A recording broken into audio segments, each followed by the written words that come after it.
Continuamos aquí en nuestro PropTech Latam Online 2021 y ahora con un invitado muy especial, por primera vez en un evento en América Latina. Se trata de Aaron Block, es co-founder y managing partner de MetaProp. Para aquellos que no conozcan MetaProp, no creo que sean muchos aquí, pero vale siempre la pena ampliar los conocimientos. Es una firma de capital de riesgo con sede en New York, centrada en la temática PropTech. Desde el año 2015 que vienen trabajando y llevan invertidas más de 120 startups de PropTech. Realmente un número muy importante que los hace uno de los fondos más importantes del mundo al hablar de PropTech, de inversión en PropTech. Ahora les voy a contar un poco más quién es Aaron. Aaron se desempeñó, antes de fundar MetaProp, como presidente de Beirut, con sede en Chicago, una empresa especialista en comercio electrónico entre Estados Unidos y Rusia. Ha recibido a lo largo de su carrera numerosos honores y premios, como en el sector inmobiliario, en el sector creativo, como profesional de corretaje más prometedor, realmente una persona súper profesional en todo lo que ha emprendido en su vida. Aaron también es reconocido en el mundo como un líder en innovación inmobiliaria, tiene una parte académica, es profesor invitado en la Universidad de Columbia, también tiene una parte como escritor, es coautor del libro PropTech 101, un bestseller de Amazon. Fue nombrado Ejecutivo del Año en el año 2019 por la revista Commercial Property Executive y también ha aparecido en muchos libros y revistas, medios internacionales como Wall Street Journal, Forbes, Business Insider o TechCrunch, por mencionar solo algunos. De modo que ahora vamos a tener realmente una oportunidad única de hablar con una de las personas más influyentes del real estate de Estados Unidos. Welcome, Aaron Block. Thank you, Andrea. Nice to see you. Nice to see you too. And thanks for accepting this invitation because this is your first time that you participate in an event in Latin America, right? Primera vez. Primera vez y con un poco de español. Muy bien. Un poco. Right. Well. In fact, we are going to make this interview in English, more comfortable for you. Okay. But we put the subtitles in Spanish for all the audience because it's very important for us, all your knowledge and your experience, to learn more what is the PropTech in the world and in the US specifically. But for start, I would like to know, and the audience want to know more about what MetaProp is. So, thank you. Y la próxima vez en español, okay? Perfecto. So thank you, Andrea. MetaProp, as you mentioned, we are venture capitalists, and we are the #1 early stage venture capital investor in the category that we call PropTech. So at the intersection of real estate and technology, the emerging technology companies that are solving real estate problems or affecting the built environment, we are investing in those companies. Over the past 10 years, we've invested in 130 PropTech startups as a team, and we own and operate 15 billion square feet around the world of property through our investor group, which is really interesting because the startups that receive our venture capital have a chance to pilot or test or proof of concept or scale up their product or get co-investments from this incredible group of international names like CBRE or JLL or Cushman and Wakefield or Prudential's PGIM or many, many more. So that's a very interesting aspect of our business, Andrea. We also, as you mentioned, have written a book about the space to allow people who are not as familiar with the space to be more familiar. It's called PropTech 101. We run a startup accelerator program with Columbia University, and that's been very successful because we receive startup applications from around the world, including many from Latin America, which is interesting. And overall, we do maybe one deal almost 2 deals per month on average. So we see 200 new opportunities in the prop tech space every single month. And we've had to learn over the years to be very good at saying no to some very good technologies in order to deploy our capital into the highest potential winners. Over the years, we've had many winners where funds are top performing funds, and we are currently investing out of our third venture capital fund as we speak today. Our team is 13 people. We are primarily located in New York, but we are a virtual team. So we have a partner who lives full-time in Seattle. We have people in South Florida, and we have one employee who just moved from the New York area to Austin, Texas. So it's very nice 21st century distributed team in the venture capital world today. Right. And I imagine that it could be good for the business, no? The people around the world. It's very nice. We have venture advisors in Dallas, in Arizona, in San Francisco. It's wonderful because we also have the coverage of our limited partners, many of whom are multinational organizations or based internationally in Asia, in LATAM, or in Brazil. We have one now too. Great. But I would like to know more about you and your beginnings with MetaProp. How was that moment when the idea came to your life or to your head? The idea to create a fund like this. So MetaProp is built by people who have a combination of skills and interests that are very specifically set up to be successful in this prop tech environment. I, for example, grew up around the real estate industry as a young professional out of university. I was with Cushman & Wakefield, the global real estate services firm, for the first 10 years of my career. As you mentioned, when I left, I did tech investing and startup building, so totally separate from the property business, the technology and venture capital and angel investing business with e-commerce. And when I sold that business off, I had experience in these two interesting areas, and I began to explore the overlap of the two. What could I do to find ways to bring both areas of my career together and find a new business to build and make some money and maybe change the world? It's a similar story for several of the other folks in our organization, most notably my co-founder, Zachary Aarons, who's the top investor in this space. We jokingly call him the high priest of prop tech. He's the best investor in the world. He had grown up and around a family property development business, had done tech investing, both directly and through funds, and had been an entrepreneur, tech entrepreneur himself. And so we had this in our DNA. And in New York in 2014, there was a very interesting time. The real estate industry players, New York being one of the global headquarters, if not the global headquarter for property, the real estate industry players, Andrea, were not really in tune with the innovation that was developing for their space. The startup companies that were developing in New York at the time were not really well connected to the industry players nor to the venture capitalists who were interested in evaluating this emerging idea of prop tech. And the venture capitalists knew that prop tech was a potentially interesting concept, but didn't have connectivity to the startups or to industry to be able to validate their hypothesis, to think through the opportunity set. So Zach and I said, oh my gosh, what an opportunity to become the connective tissue, to bring these stakeholder groups together in a very productive way, not just at an event, not just in an incubator, but in a year-round, very attractive way for everybody in the ecosystem, including the institutions, the government, the universities.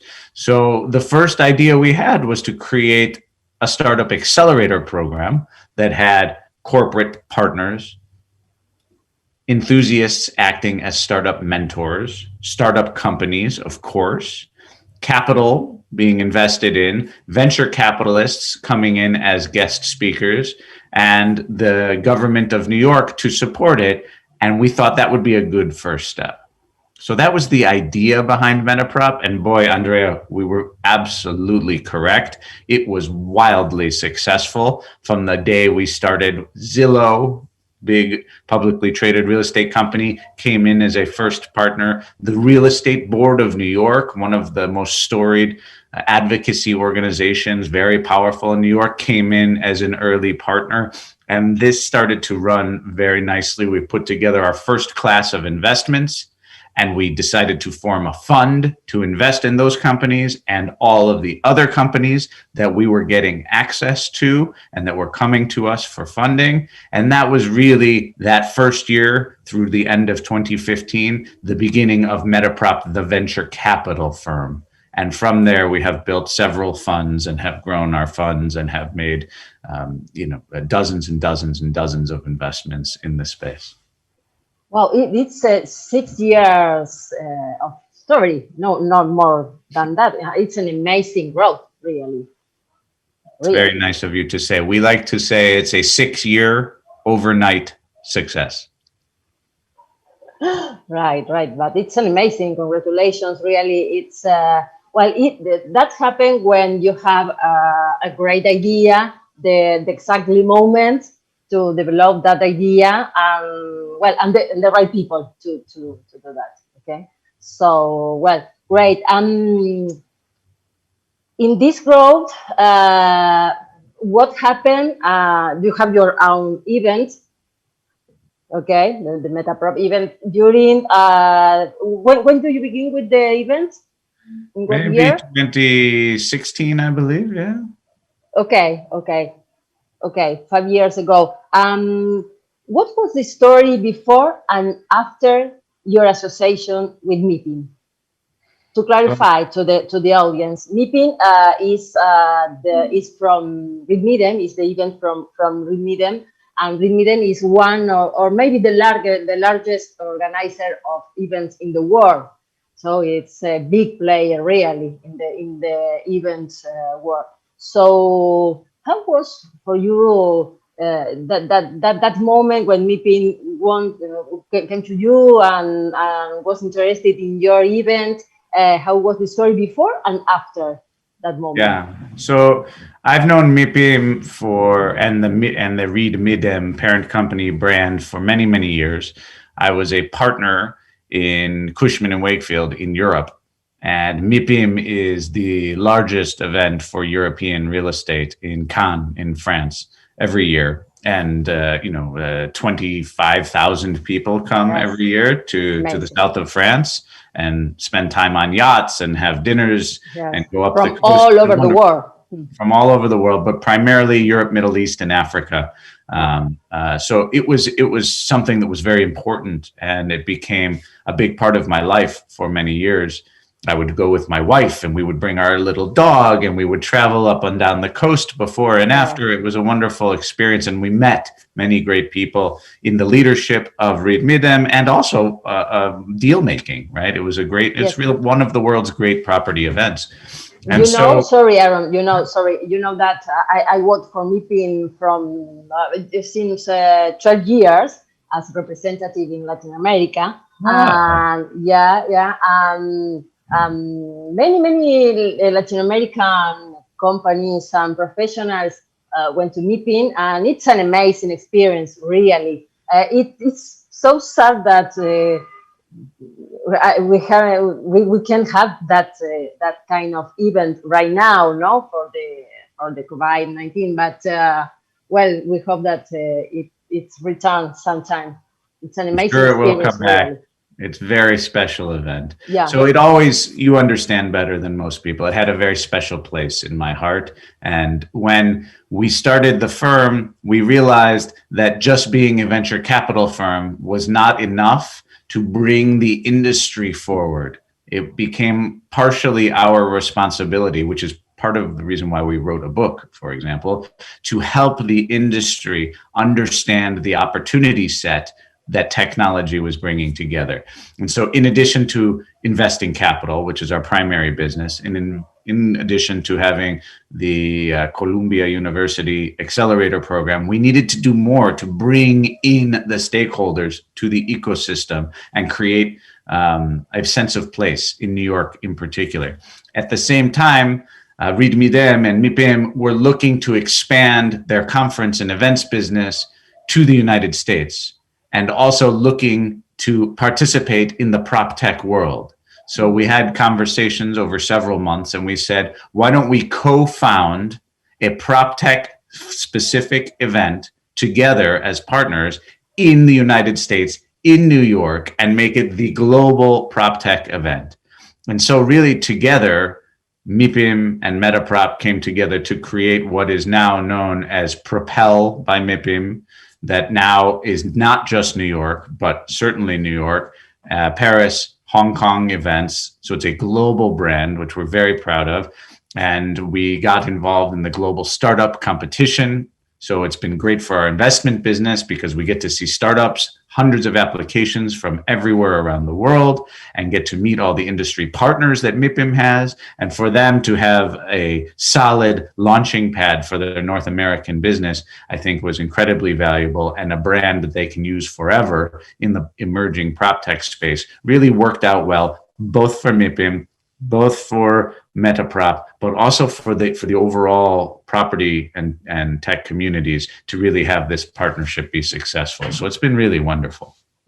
Well, it has many sense in this global world. Yes, this kind of meeting.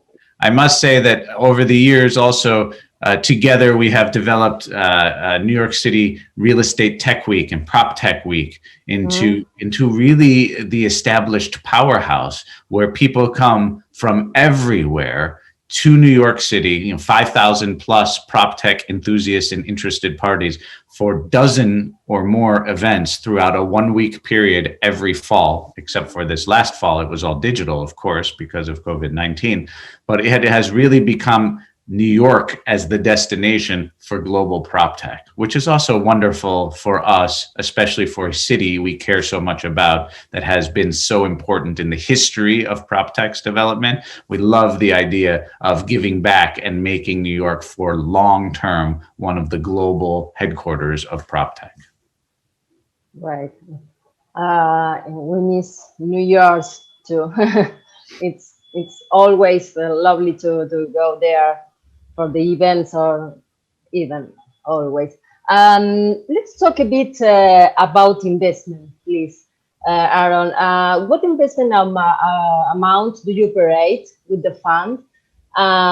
This is my first question. And is the investment private, institutional, corporate? What kind of investment do you have into the portfolio?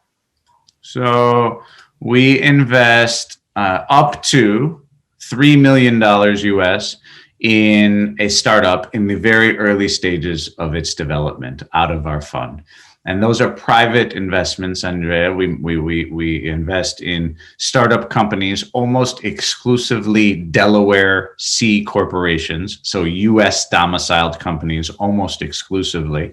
And we'll go down to $500,000 US, maybe if we have to. It's a very early small company or an idea, maybe $250,000 US. And then after the initial investment, we have capital in our funds to continue following on as that startup grows over the years.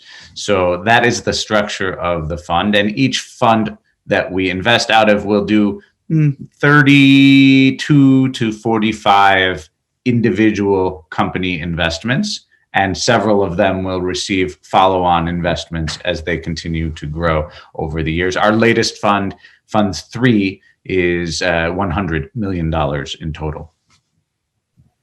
Okay, great. And what trends are you seeing in talking about new investment models in technology?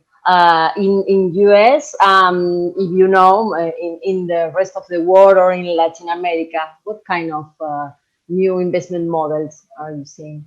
So we're primarily software investors as venture capitalists. That's traditional. But we also have done some hardware investing and some tech-enabled services investing or digitally native business models. And so one of the trends that I think is important for the audience to understand is that prop tech innovation is not just residential broker discovery or financing tech. That is a very interesting area of the world for Zillow or StreetEasy or Opendoor or Redfin, some big names that are known in the US, for example. It is well beyond that. It goes across the entire value chain. Technologies trying to help entrepreneurs and practitioners in the space, professionals, do their job better. So to create more efficiency, to take pen and paper technology applied on top of that to make it digital, which is very necessary for our industry, but also technologies coming from the top to entirely reimagine what we do today as practitioners. For example, 3D printing of buildings instead of constructing buildings on site with human hands, just as one example.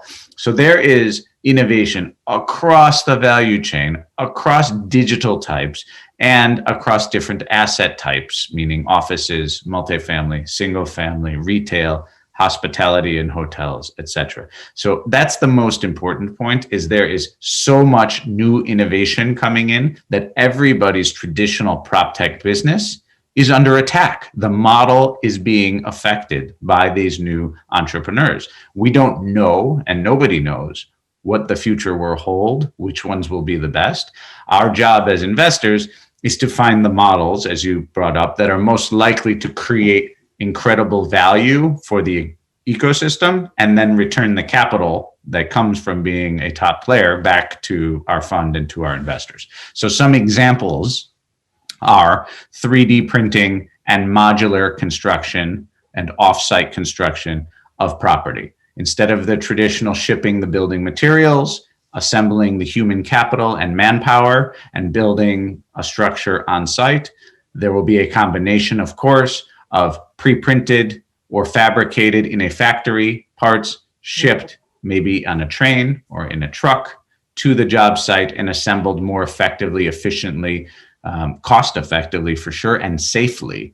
That's one interesting business model. Another interesting model that we have been heavily invested in over the last couple of years is using traditional camera technology and applying computer vision and machine learning algorithms to improve the real estate property world. For example, we have an investment in a company called Verge Sense, which we've invested in alongside Jones Lang LaSalle, JLL. And this company uses cameras within office buildings in order to determine occupancy usage during the day in the office space. So large occupiers of space have a chance to understand how and when they're utilizing space, not from a sensor on every desk, not from some fancy new technology, from potentially cameras that they already have in their building, but running computer vision algorithms and machine learning through the video feed that they have to identify human occupancy or a computer that is left on a desk. And it allows for safety, security, and better utilization of space, and in turn can allow an owner or manager, for example, to make better decisions around energy usage or human capital payment and control around security, which can in turn reduce costs and impact on environment. So very interesting using computer vision. Another example of this is a company we invested in called On-Site IQ. So they will use video on an interior construction site. So as you're building out the inside of an office building or a large construction project, the video will then be processed in real time by their computer vision algorithms and use machine learning to identify hazards during the construction process. What is a hazard during the construction process? For example, a ladder used to reach the top for painting, for example, that has been left in front of an exit door, creating a problem from a health and safety perspective, or maybe an electrical wire hanging down that has not been capped and made safe. And the computer vision algorithm looks and has been trained to find these opportunities for improvement and then alerts the general contractor or the subcontractor or the owner or the lender or the insurer of the project, so that the job site can be costs improved or safer or both. Again, machine learning applied to computer vision on regular video, really incredible space where we've done several investments. Maybe one more model that I think is interesting to note for you. We invested in a company called HQO, which has grown internationally very, very quickly and may be interesting to the audience. It is a tenant engagement application for office buildings. So in the old days, if you were the owner or manager of an office property, you communicate with maybe the CEO of your company that rents your space, maybe the CFO of that company, maybe the office manager, and those were your points of contact. And maybe that company has thousands of employees and thousands of guests coming to the building. Well, that creates a real mismatch between what the building needs to engage with, what the tenants and guests want to engage with, and what can be done without technology. So we've invested in technologies that facilitate that tenant engagement and communication, allowing for, in some cases, access control, entering and exiting the building, certainly for health and safety communication, particularly in a COVID environment. If part of a building needs to be shut down because of a COVID case, how do you get the word out to all of the tenants and guests? You used to have to post a sign on the wall. You would have to send an email to the office manager, who would then have to send an email to all the. Now with HQO, this has totally been facilitated, and that package, that platform upon which can be built food delivery and parking and everything else that an occupier, their tenants or their guests might need in an office experience, all of a sudden is brought to the 21st century. Very, very exciting. I think the final I will give you is really that taking the pen and paper and moving it into the digital environment. We have several companies that we've invested in over the years that are taking primarily very manual processes and making them digital in a way that allows existing business to be done just much more effectively. I think that's a third model or trend that we've been very actively investing in. Well, very, very interesting.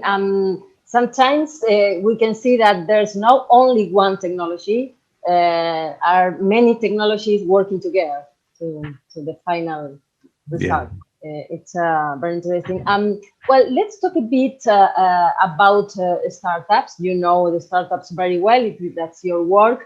But what do you think is the sense, the main thing that nurtures the founders of the startups? Yeah. So if I'm understanding, what are the key elements to make it successful? Yeah. Exactly. So listen, we invest in early stage businesses, and in early stage businesses, Andrea, as you probably know, what the plan of growth and success is, and what actually ends up happening over the years can be different. So how do you make decisions to invest millions of US dollars into companies that don't even know what their success will be? They have a plan, but life happens and they have to evolve. So the number one rule of investing in early stage startups, like we do, is to invest in team first. This is all about the people. And we have to understand the team's background. For example, do they come from the property industry with a lot of depth of knowledge in this space? Do they just get it? Do they come from a technology background? Have they identified a problem that they don't really understand, but realize that technology can solve this, and they try to create it. Many times we will see one or the other, especially in the early years. And as investors, our job was to take these two sides of the team, the individuals, and find a way to bring them together to create a company that can grow. Now it's very interesting. We have found, because people have worked at large prop tech companies like CoStar or VTS or Zillow or Opendoor or WeWork, and they leave, but they already know property and they already know technology together. They're already a prop tech entrepreneur. So it's very interesting to see how the people have evolved. Our job is to make sure that these people have the necessary domain knowledge for the problem that they're solving. We have to make sure that they have a track record of success. Now, they don't necessarily have to have built a prop tech company and sold it for $1 billion previously, but they do have to be winners as individuals. We also have to make sure that they have, quite importantly, Andrea, the resiliency, the tenacity to be able to fight through a very hard process of entrepreneurship, of building something that is much more likely to fail than to succeed, and not only bring it to success, but bring it to enormous success that can drive venture capital returns for our funds. So it's really about the individuals and looking for people who can build something special using pattern recognition and learning every day as the market evolves. Right. And do you know that PropTech is very young in Latin America? Maybe 3 years ago, we were the first one to talk about PropTech with our events PropTech Latin Summit in 2018. So it's very young, and the startups world here in Latin America is very young too. But what kind of recommendation could you make to these young startups here in Latin America? This is not easy, the way here in Latin America, you know that. But what kind of recommendation can you give that? Well, for the startups, I think it's important to realize, and for everyone really, Andrea, that prop tech is new in LATAM, but it's also new everywhere.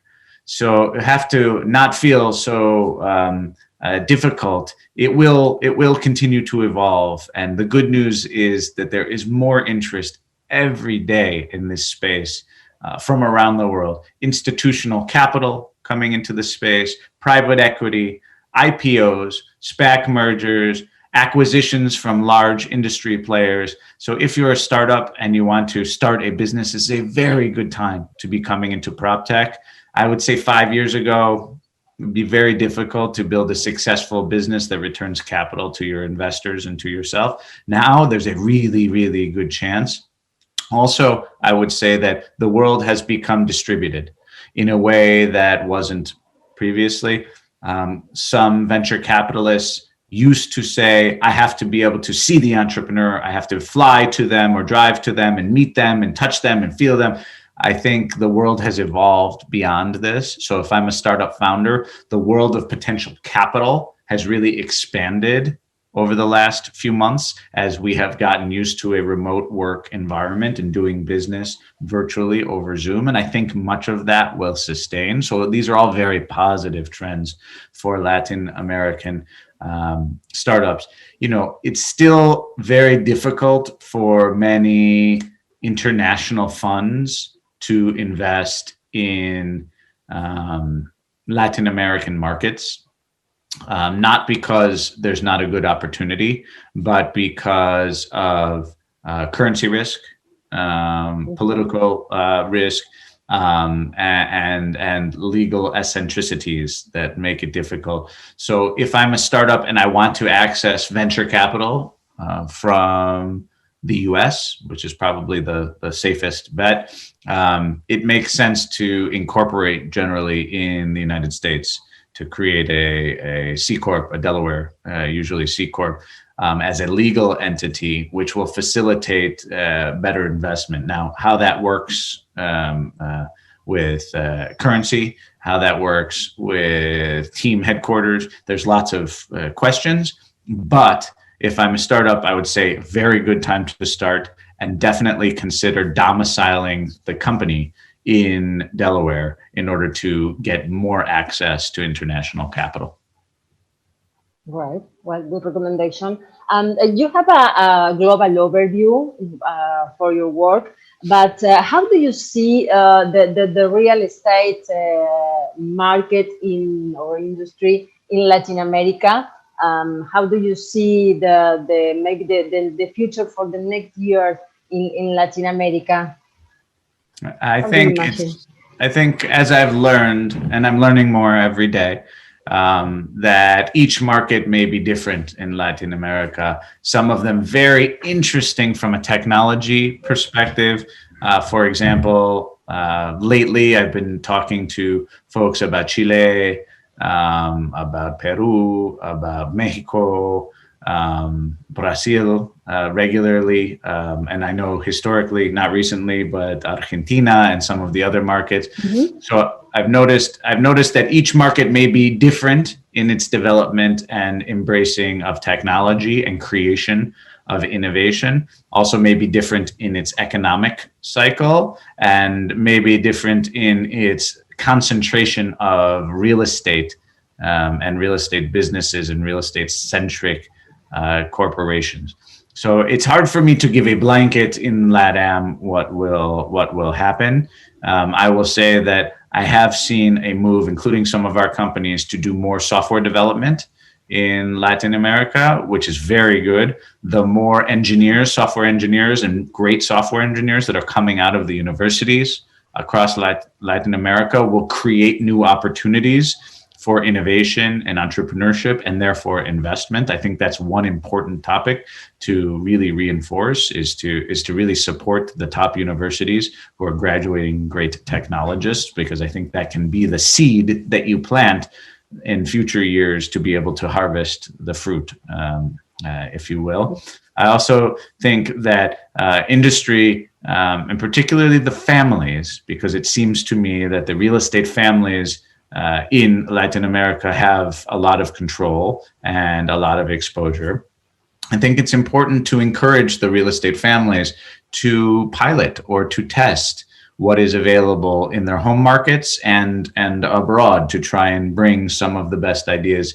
You know, for example, North America is a bit ahead of Europe or Asia or Latin America. Try to bring some of those technologies in, maybe make a small investment in local technologies or international technologies like some of the international peers have, or invest in funds, you know, ours or others that are specialists. I think those are things that the families certainly can do, and some of them have, and more of them will, to continue to spur the innovation to bring the space forward.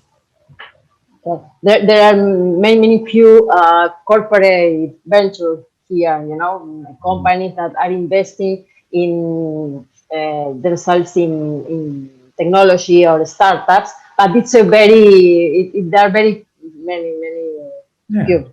Yeah, but well, this is I think that it's the way, it's an evolution of the market. It's as I told you before, it's very young PropTech here. People are here in Latin America. We are understanding what is happening and what is all this thing of the PropTech and the necessities of the market. So, well, it's an evolution. I think an evolution. I think, but I have a final question for you. This is the first time that you participate in an event in Latin America, as we said. You are very focused on the US market, maybe in the rest of the world. But why, after 5 years, you decide to look a bit into this region? Well, personally, I have an affinity for Spanish-speaking countries. So, with apologies to Brazil, I studied Spanish, as you know, and I lived in Spain for some months during the Olympics in '92. So it's always been an area that has interested me. In recent years, I have visited Ecuador and Colombia. In the last couple of years, including with my son, to Galapagos. So I have become personally very interested in the culture, in the people, and learning more about the businesses. That's the personal side. So there's already an orientation and interest in things Latin America. And in Mexico, I've been many times with family and with friends. The business side is we're really seeing an internationalization of PropTech, Andrea, for the first time, really, in the last 2 years or so, I would say, where there is enough critical mass of interest, not just from industry, which has been there. The real estate players have been interested in innovation across the world for quite a long time now, maybe 5, 6, 7 years. But really, there being a critical mass of innovation starting to happen. Much of it is, I would call, replica or copycat type of innovation. So, there's an iBuyer model in the US. Why don't we do an iBuyer model in Brazil, for example? Which makes a lot of sense. That's brilliant, right? I encourage that. But also, many of it is homegrown technology. And many of it, in some cases, we have a company called We Smart Park from Barcelona that has moved into Latin America to grow their parking technology business. So you have actual international prop tech startups coming in to build the market. And those are very good signs. Those are very good signs of the future. And we are very encouraged to think that maybe this is an area where we not only would like to personally, but from a business perspective, should be spending more time building relationships with the great event producers and organizers like you and your team, wonderful people. I really appreciate you having us here to speak, but also with the individual stakeholders, the institutions, the real estate players, the real estate families, and of course, the startups. So we are going to be spending more and more time in Latin America as our business develops and as the ecosystem continues to grow. And right now it is growing very fast. Yes, totally. Very, very fast. We can see that in every event that we made. We have made in the last event, online event last year, 15 countries participating of the event. Wow. At the event, I'm sorry. So yes, Wow. it's really growing fast and globally. Terrific. Yeah. Well, Aaron, thank you very much for your time. It was my honor to receive you here at PropTech Latam. I hope that it is the first time, but not the last one. Oh, thank you so much. I really appreciate the opportunity to share our story and some of the trends. And we are here as a friend and as a resource to you and to your audience and entire community anytime. Please look us up if we can be helpful and come visit us when you come to New York City. Yes, I hope so. Right. Thank you very much for your time. Bye.